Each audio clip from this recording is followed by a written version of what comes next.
મિત્રો પ્રેમ વંદન, જય શ્રી કૃષ્ણ, વાસુદેવ શર્મા. એમ વાત કરવી કે વાસુદેવ શર્મા બહુ સરળ છે, પણ હું તું આ તે અને સર્વમાં સંભાવ રાખી અને સમત્વ યોગે વાસુદેવને જોવા એ એક દુષ્કર બાબત છે. તો વાતો એ બોધ નથી, વાતો એ વાતો છે. એ અંદર ઉતરે ત્યારે એ ફળીભૂત થઈ અને આત્મસ્થિતિ અથવા બોધ સ્થિતિ અથવા અવસ્થા તરફ આગળ વધે છે. મારો તો આ નાનકડા જોડકણાઓ પ્રસ્તુત કરી અને મુખ્ય આશય તો આ જ રહ્યો છે કે જગત તો આખું સૂતું છે, જગત તો આખું સૂતું છે. હું પણ સૂતો છું, સૌ સૂતા છે.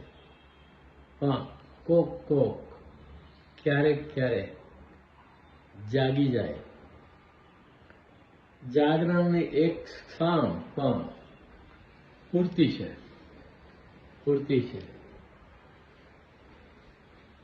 સ્વામી બ્રહ્મવેદાંતજીએ કહ્યું છે કે ચેતનાના ચમકારા હોય,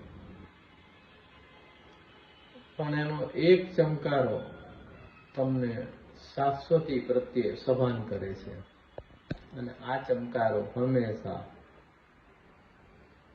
વર્તમાનની હાજર ક્ષણમાં આવે છે.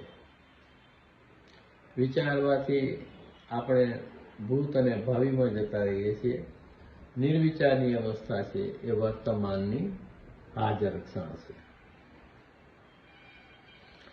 અને એ ઘટના ઘટે ત્યારે આધ્યાત્મિક દ્રષ્ટિએ આપણે વારંવાર જેને પ્રેમ કહીએ છીએ, આનંદ કહીએ છીએ, સત્ય કહીએ છીએ, એ ત્રણ વસ્તુની અનુભૂતિ ત્યારે થતી હોય છે,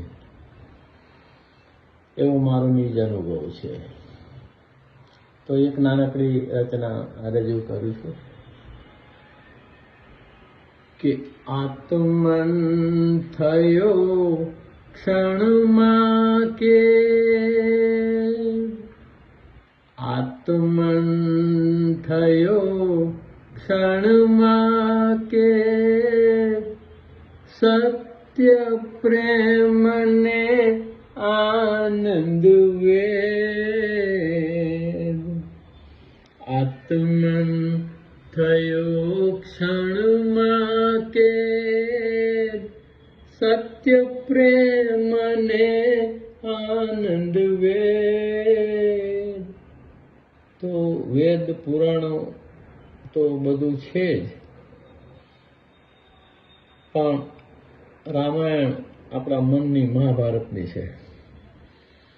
આપણા મનની અંદર જે સતત એક યુદ્ધ લડાઈ રહ્યું છે, તું કૌરવ તું પાંડવ બનવા, તું રાવણ તું રામ, હૈયાના આ કુરુક્ષેત્ર પર પળપળનો સંગ્રામ. તો આ પળપળના સંગ્રામમાંથી પળ આપણે સત્ય પ્રેમ અને આનંદ પ્રાપ્ત કરવા હોય તો કરી શકીએ છીએ. આપણા હાથમાં છે. સત્ય પ્રેમને આનંદ વેદ. તો વેદના જ્ઞાનથી પણ ઊંચેરો આનંદ, નિજાનંદ, સત્યાનંદ, પ્રેમાનંદ, સચ્ચિદાનંદ પ્રાપ્ત થાય છે. ક્યારે? આત્મન થયો ક્ષણમાં કે, આત્મન થયો ક્ષણમાં કે, સત્ય પ્રેમને આનંદ વેદ. આત્મન થયો ક્ષણમાં કે, સત્ય પ્રેમ ને આનંદ વે. હવે અહીંયા આત્મન લખ્યું છે, એનો અર્થ એમ નથી થતો કે એ મારી પ્રોપર્ટી છે. સમગ્ર માનવ જાતની પ્રોપર્ટી છે. આનંદ પ્રાપ્ત કરવાનું આપણા અદકા યત્નો અને વેદનાના રૂપાંતરણ ઉપર આધારિત છે. આગળ વાત છે, માણસ માત્ર આનંદ પાત્ર. તો દરેક માણસ આનંદ માટે યોગ્યતા ધરાવે છે, પાત્રતા ધરાવે છે. માણસ માત્ર આનંદ પાત્ર, નામ રૂપ રંગ તૂટતા ભેદ. તો આજે સત્ય પ્રેમ અને આનંદની અનુભૂતિ થાય છે ત્યારે જે નામ રૂપ રંગ ના જે ભેદ છે, સ્થળ કાળ બધા કદડ ભૂસ થઈ જાય છે. આત્મન થયો ક્ષણમાં કે સત્ય પ્રેમ ને આનંદ વે. ત્રીજી પંક્તિમાં એક નાનકડી વાત કરી છે. ઘટનાઓ તો ઘટ્યા જ કરે છે. આપણે જ્યારે ઘટનાઓને સ્વીકારતા નથી ત્યારે બધા વાદ વિવાદો અને બધું નકારાત્મકતા ઉત્પન્ન થતી હોય છે. તો વિશાળ સ્વીકાર ભાવે મોટી, જે છે એ છે તે છે એવું જો આપણને સમજાઈ જાય, જેમાં આપણે કંઈ ફેરફાર નથી કરતા અથવા કરી શકતા નથી.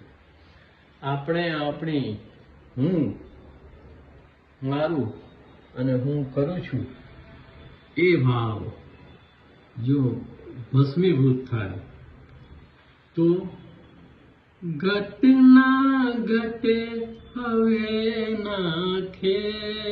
તો આ સત્ય પ્રેમ અને આનંદની ઘટના ઘટે અને પછી કોઈ જીવન મરણનો ખેદ પણ પૂરો થઈ જાય છે. વિશાળ સ્વીકાર ભાવે મટી, વિશાળ સ્વીકાર ભાવ મહી, ઘટના ઘટે હવે નખેદ. આત્મન થયો ક્ષણમાં કેદ, સત્ય પ્રેમ ને આનંદ વેદ. અને આવી અવસ્થા નિજ સ્થિતિ અથવા તો બ્રાહ્મી સ્થિતિ અથવા તો અહમ બ્રહ્માસ્મિ તત્વમસી સર્વ ખલ્વિદમ બ્રહ્મ જેવી અવસ્થાઓના જે આપણા પુરાણોમાં, શાસ્ત્રોમાં, વેદોમાં જે વર્ણન કરે છે એ આત્મભાવ એક્વાયર્ડ કર્યા પછી પ્રાપ્ત થાય છે. તમે શરીર નથી, શરીર મારું નથી, હું ભગવાનનો છું અને ભગવાન મારા ભાવ છે, ભગવાન મારા છે એ ભાવ ફળીભૂત થાય છે. અને પછી છેદો બાળો સુકવો પલાળો, છેદો બાળો સુકવો પલાળો, આત્મંજીરે આત્મ અભેદ. છેદો બાળો સુકવો પલાળો, આત્મંજીરે આત્મ અભેદ. તો તમે એક આત્મ સ્વરૂપ થઈ જાઓ છો. અને આત્મા તો ગીતામાં જે વર્ણન કર્યું છે, અછેદ્યોયમ અદાયોયમ અકલેદ શુષ્ય એવ ચ નિત્ય સર્વગત સ્થાણુ અચલોયમ સનાતન અવ્યક્તોયમ અચિંત્યોયમ અવિકાર્યોયમ ઉચ્યતે તસ્મા દેવમ વિદિત્વેનમ નાનું શોચિતું મર્હસી નૈનમ છિંદંતિ શસ્ત્રાણી નૈનમ દહતિ પાવક ન ચૈનમ ક્લેદયંતાપો ન શોષયતિ મારુત. તો છેદો બાળો સુકવો પલાળો આત્મંજીરે આત્મ અભેદ આત્મન થયો ક્ષણમાં કેદ સત્ય પ્રેમને આનંદ વેદ. આવું થાય એટલે આપણને ઘટે તો આપણને પણ અર્જુનની જેમ ગીતામાં છેલ્લે કૃષ્ણ ભગવાન અર્જુનને કહે છે કે હે અર્જુન, મેં તને ગુહ્યમાં ગુહ્ય જ્ઞાન હતું એ તને કહી દીધું. હવે તેને સમજી વિચારી અને તને યોગ્ય લાગે તેમ કર. ભગવાન પણ પોતાના વિચારો અર્જુન ઉપર થોપતા નથી, તો કોઈએ પોતાના વિચારો બીજા ઉપર થોપવા જોઈએ નહીં. તો આ વાત કર્યા પછી પણ અર્જુન બીજા અમુક શ્લોકો સુધી થોડી વાત કરે છે અને છેલ્લે કહે છે કે નષ્ટો મોહ સ્મૃતિ લબ્ધા તત્પ્રસાદમ અચ્યુતમ ગતોસ્મિ સંદેહ કરીશ્યે વચનમ. હે ભગવાન, મારો મોહ નષ્ટ થયો છે, મારી સ્મૃતિ પાછી ફરી છે અને હવે આપ કહેશો એ પ્રમાણે હું કરીશ. તો છેલ્લી પંક્તિમાં એ વાત છે કે મોહ નષ્ટ થયો સ્વસ્મૃતિ થઈ, મોહ નષ્ટ થયો સ્વસ્મૃતિ થઈ, જ્ઞાનથી તૂટી અજ્ઞાન કેદ. મોહ નષ્ટ થયો સ્વસ્મૃતિ થઈ, મોહ નષ્ટ થયો સ્વસ્મૃતિ થઈ, જ્ઞાનથી તૂટી અજ્ઞાન કેદ. ગીતામાં જ કહ્યું છે જ્ઞાનાગ્નિ દગ્ધ કર્માણમ. જ્ઞાનની અગ્નિ બધા જ જીવન જન્મો જન્મના એવું કહે છે બધા જ કર્મોને ભસ્મ કરી દે છે. તો ભક્તિયોગ, કર્મયોગ, જ્ઞાનયોગ બધા યોગો ભગવાન કૃષ્ણ ગીતામાં અર્જુનને સમજાવે છે. એ યોગ અર્જુન કરતાં આપણા માટે વધારે છે. એટલે અંતે જેમ અર્જુન કહે છે એમ આપણે પણ આત્મસ્થિત થઈએ. આ જીવનનો ફક્ત ને ફક્ત એક જ આ ઉદ્દેશ્ય છે કે આપણે શરીરમાંથી, શરીર મારું નથી, હું આત્માનો છું અને આત્મા મારો છે. તો જે આત્મા અને પરમાત્માનું જે આપણે સેપરેશન કર્યું છે એવું એ અભેદ છે. ભેદ છે જ નહીં, પણ જે ભેદ આપણે ઊભો કર્યો છે, આપણે પરમાત્માને બહાર મૂકી દીધા છે, મંદિરમાં મૂકી દીધા છે, અન્ય જગ્યાએ દરેક ધર્મોએ અન્ય જગ્યાએ મૂકી દીધા છે અને પછી આપણે એના દર્શન કરવા જઈએ છીએ, આપણે એને વિનંતી કરીએ છીએ, આપણે યાચના કરીએ છીએ, પ્રાર્થના કરીએ છીએ. એ તો આપણી ભીતર જ બેઠો છે. ગીતાના 2 શ્લોકો આપણે તો યાદ હશે કે અહમ આત્મા ગુડાકેશ સર્વભૂતાશય સ્થિત અહમ આદિશ્ય મધ્યમ ચ ભૂતાનામ અંતે એવ છે.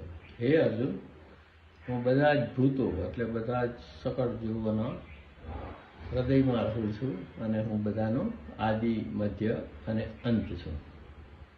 ઈશ્વર સર્વભૂતાનામ હૃદય અર્જુન તિષ્ઠતિ ભ્રામયન સર્વભૂતાની યંત્રારૂઢાની માયા. તો અગાઉના શ્લોકમાં કહ્યું એ સનાતન સત્ય આપણને યાદ નથી રહેતું.